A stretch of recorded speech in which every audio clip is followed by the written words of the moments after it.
For me, it was terrifying on several levels because I came to London all the time and Sammy Davis Jr. kept the association under its actual name. He paid the money every month until his death. He was right there in the Burbank store for 3 decades. When they finally opened it, investors found more than just memories. There were songs about his real mother, documents from conversations that could have destroyed his career, and evidence of what really happened to Kim Nowak in 1958. He documented everything. After 30 years of silence, the truth has finally been revealed. Sammy Davis Jr. was born on November 8, 1925, in Harlem, New York City. His parents, Sammy Davis Sr. and Elvera Sanchez, were both vaudeville performers. This meant Sammy had already entered the world in his blood. But part of his story remained hidden. His mother, Elvera, was Cuban. The family kept it quiet because there was anti-Cuban sentiment in America at the time. In those days, explaining such things could destroy record sales and public support.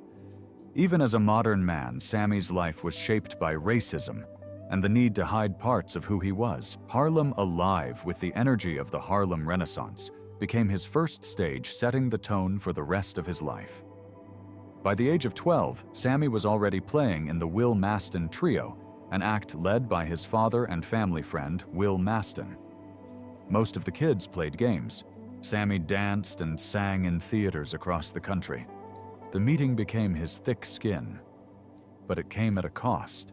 He didn't have a normal childhood. Instead, he learned to smile in public and find his talents while other children went to school. Constante's touring was tiring, but it gave him strength. It also showed him the terrible face of racism in America. He saw signs that spoke only to white people and felt sadness that he was left otherwise. This inner fire to destroy defenses began young. At the age of 12, Sammy had another life. His parents separated. His father obtained custody and drew him even deeper into the business. Will Maston became more than a mentor. He became like a father figure, protecting Sammy in the best way he could. But there was only so much protection anyone could offer. Sammy saw the discrimination that black participants faced, but he also saw how to stop themselves. With talent, with love, and straight-up hard work. Even as a child, he was no ordinary child. Now he was a competitor, riding from city to city, leaving cheers of surprise. When Sammy was 7, he made his big screen debut in Rufus Jones for President. He starred opposite Ethel Waters in a film that seemed to imagine a black boy as president. The film was funny, but evoked a heavy heart. At a time when black smiles were rare in Hollywood, Sammy's smile lit up the screen. His singing and dancing captured hearts. The film pointed to the future. Sammy wasn't just a performer, he was a force.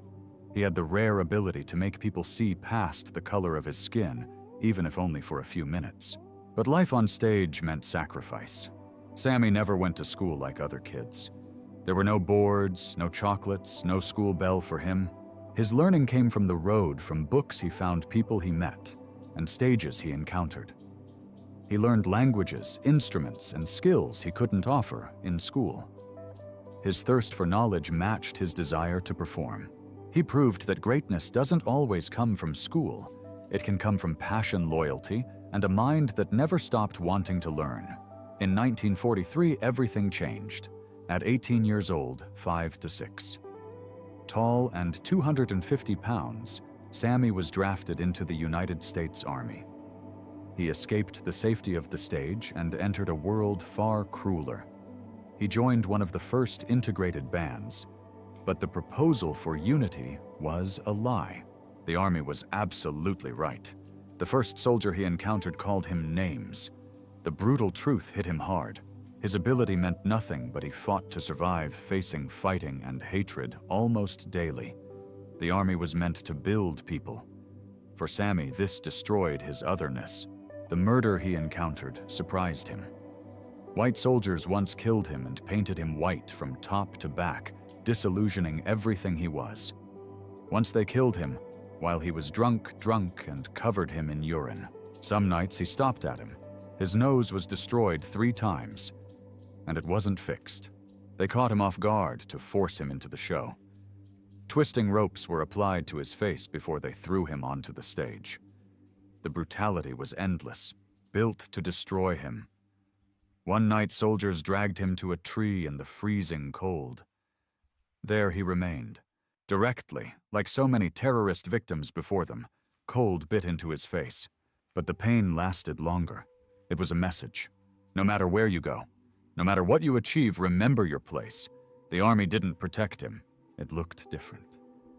That night stayed with him forever. A scar on his body and heart. It got worse. In one furious attack, a group of soldiers destroyed him so badly that he spent 3 days in the hospital. The destruction wasn't real. It was devastation. But no one was involved. The army, which should have avoided the Americans, allowed itself to be hated. Sammy stayed in that hospital feeling like he had to survive on his own. The pain drove him to dark places. He thought about ending it all. The heaviness of hatred, the inhumanity, it nearly destroyed him, but something brought him back. When he joined a group of soldiers, he found his weapon, his voice, his dance, his peace. Even the people who hated him couldn't anger him. His applause gave him strength. When Sammy Davis Jr. returned from military service in 1951, he was ready for the end of the world. He had fought for his country, and now he wanted to fight for his place in the business world. That opportunity arrived at Kiersko, the glamorous nightclub on Sunset Boulevard. It was March 1951. Sammy, as part of Will Maston's group, opened for Janice Page. The night was magical. But after the Academy Awards that same year, something incredible happened. A venue with stars like Humphrey Bogart, Lauren Bacall, Cary Grant, Marilyn Monroe, and Judy Garland. They watched in surprise as Sammy delivered an exhibition that made him look old overnight. The star was unstoppable. Shipments were pouring in. In 1952, he appeared on the Colgate Comedy Hour and even received a $20,000 television grant from ABC. This was incomprehensible for a black entertainer. The sponsor didn't stop him, but Sammy had already passed. The little orphan gave him a talk about the city. Just 3 years later, in 1954, tragedy struck. On November 19th, Sammy, only 29 years old, was driving his Cadillac from Las Vegas to Los Angeles. On Route 66, another car stalled for his thrashing. The change forced the car's key into his left eyelet. The change was permanent. He went to a community hospital, but doctors couldn't save his eyes. He only lasted 9 days. Friends like Frank Sinatra rallied behind him. Exhibition projects arrived 3 times his former number. Sammy took the eye-pan first, then the gray eyes. He joked calling himself a one-eyed German who is Jewish. Many thought his career was over. But 8 weeks later, he returned to the stage with Cyrus, once again disappointing Hollywood's finest. This outing changed Sammy's life in a different way. In 1960, he converted to Judaism. During his recovery, he read about the long struggle of Jews to survive. A friend, Eddie Cantor, gave him a mug of mezuzah and talked about the faith. Sammy felt connected. He said he had always been Jewish in his thinking. Many had defeated him, but he believed that being black and Jewish made him stronger. He became a symbol of directness and championed civil rights. Even as he developed, Sammy encountered cruel racism. In the 1950s, in Las Vegas, he could headline shows, but he couldn't stay in the hotels where he worked. He couldn't walk through doors or eat in restaurants. He chose not to. He needed a change. With the help of the Rat Packs, he disrupted casinos. In the 1960s, he made $25,000 a week at the Sands and became the first black entertainer to stay on the frontier. In the 1971s, Las Vegas hotels finally ended official segregation. Sammy helped make it happen. Sammy was more than a singer. He was a master of many skills. He learned drums, trumpet, piano, vibraphone, and more. He could exchange voices, throw parties, tell jokes, dance, and even perform troops. His performances were full of habit. He earned the name Mr. Show Business because no one else could. In 1956, Sammy chose Broadway over Storm. Mr. Wonderful opened on March 22nd. The show was written just for him. Almost inaudible for a black man at the time, critics hated him. The New York Times called him loud and dangerous. But Sammy's character filled the void. The show ran 383 exhibitions and recouped its $225,000 cost. It even transformed each exhibition into something new, transforming it into a nightclub activity. His father and father arrived on stage. The younger Chita Rivera was also part of the band. Sammy brought out the crazy stuff and the little romances on stage. He released a Broadway story. In 1964, Sammy released another story with Golden Boy. It opened on October 20th. He played a beloved black boxer with a white woman. When he beat her on stage, it raised questions. The killings and deaths ended, but Sammy became a company. His performance earned a Tony nomination. Around this time, he was also campaigning against Martin Luther King Jr. in Selma. Sammy played everything he believed in. His show forced audiences into difficult truths. Sammy didn't stop on stage. In 1958, he starred in Anna Lucasta. It was a black band with difficult problems. In 1959, he played in Porgy and Bess with Sidney Poitier and Dorothy Dandridge. In 1969, he appeared in Bob Fosse's Sweet Charity. In 1960, he also joined the Rat Pack in Ocean's 11. In 1964, Sammy opened the door for black actors in Hollywood.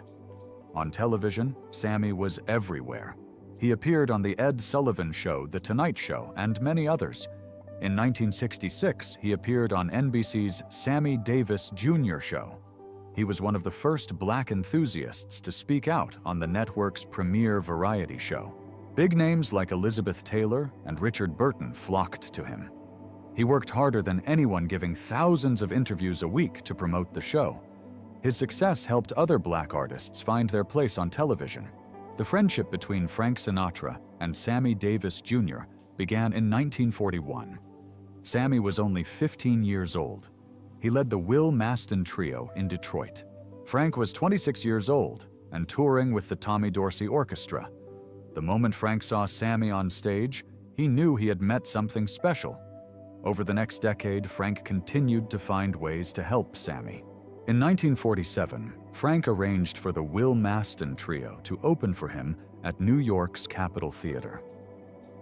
This moment gave Sammy a huge respite and changed his life forever. Frank didn't just open doors. He stood by Sammy when it really mattered. In 1950, Sammy was turned away from the Copacabana in New York because of his competitive nature. Frank was sensitive. He asked Sammy to come back the next night. This time, Sammy stayed decent. Frank didn't stop there. He managed to hang out with Sammy, sit on the same board, and miss gigs at clubs that didn't strike Sammy as equal. At a time when interested blacks were forced to use private entrances and hotels, Frank's actions were cruel and dangerous. When Sammy nearly died in a car accident in 1954 and lost his left eye, Frank joined again. He paid the hospital bill and took Sammy to Palm Springs to recover. Frank wouldn't give him room to commit suicide. He told Sammy to return to the stage so as not to interfere or lose everything. Within a week, Sammy was back in front of the public. His strength had become legendary. Sammy intrigued Frank so much that he tried to adopt his style, even the ring in his hair. Her friendship showed the world what true loyalty looks like. It gave Sammy the strength to enter the Hollywood scene. In 1960, the world saw this friendship unfold on the big screen. Ocean's 11 premiered in Las Vegas on November 3rd.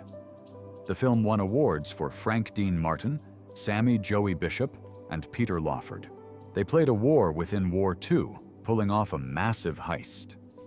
Behind the scenes, the Rat Pack recorded scenes at night and performed live at Sands and other clubs until the early morning hours. Josh Howard played Sammy, a key part of the set.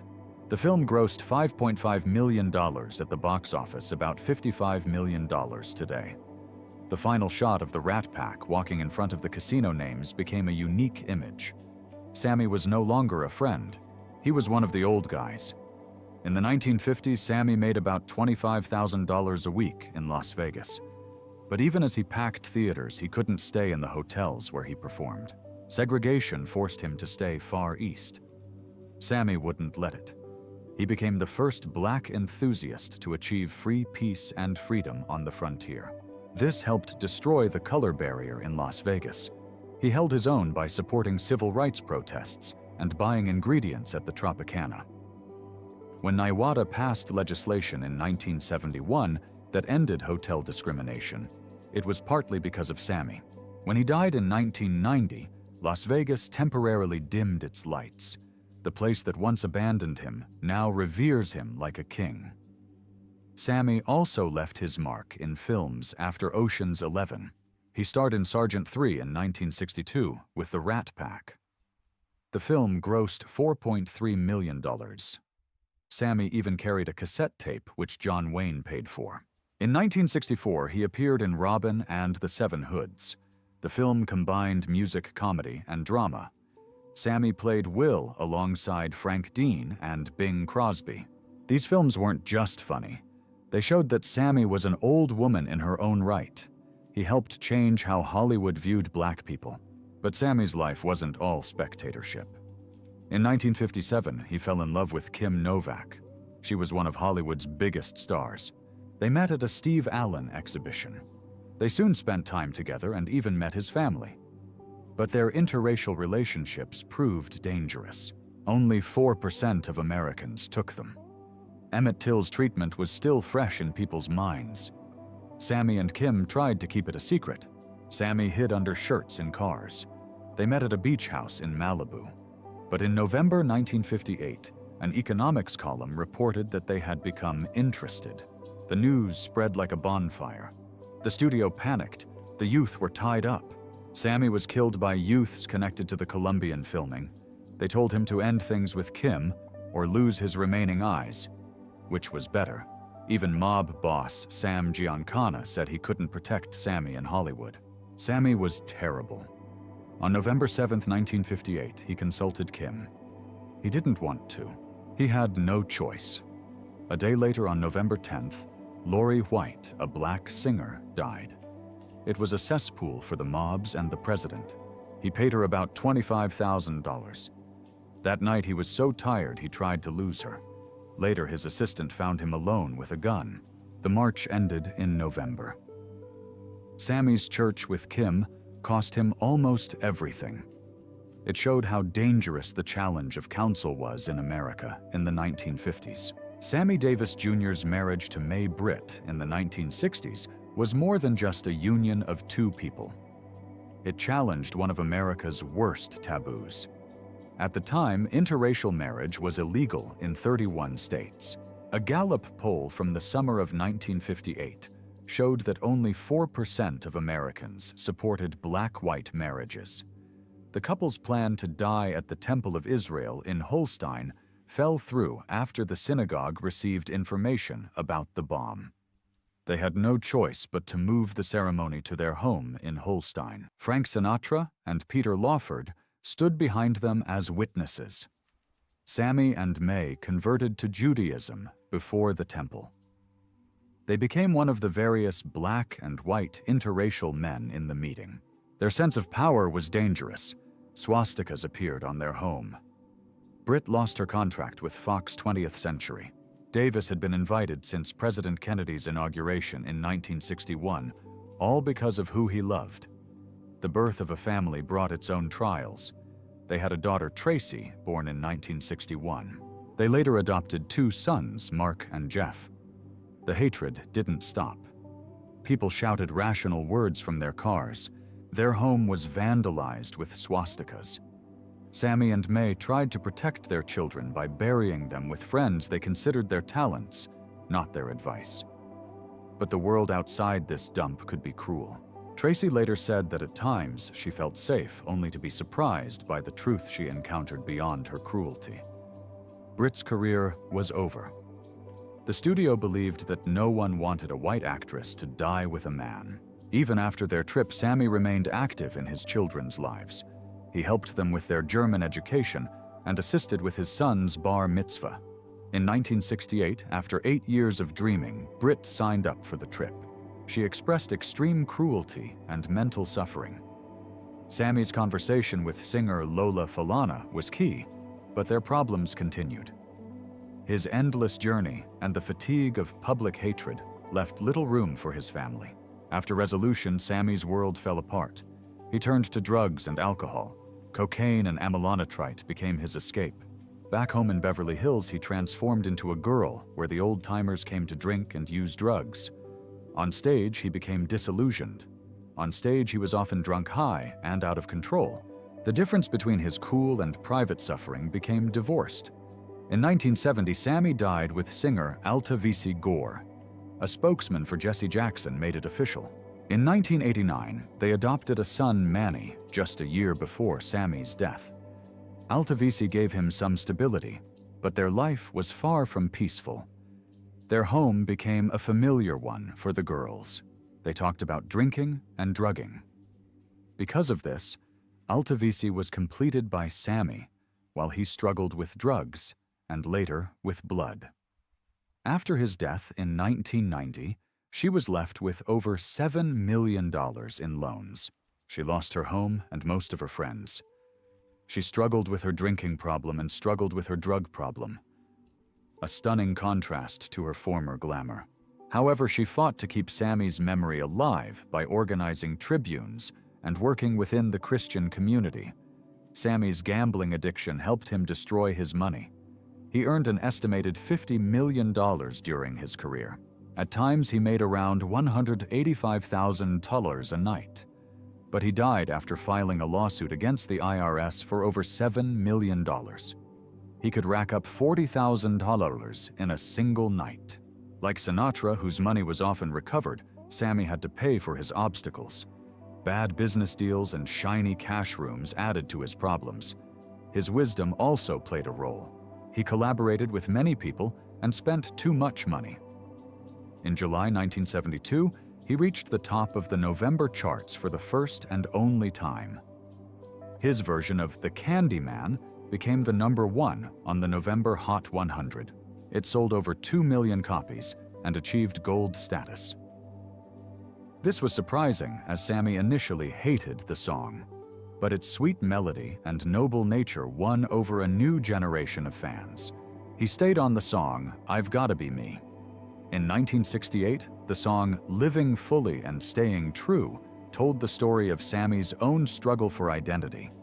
He faced racism, religious bias, and even lost his left eye in a 1954 car accident. But he never let these things destroy him.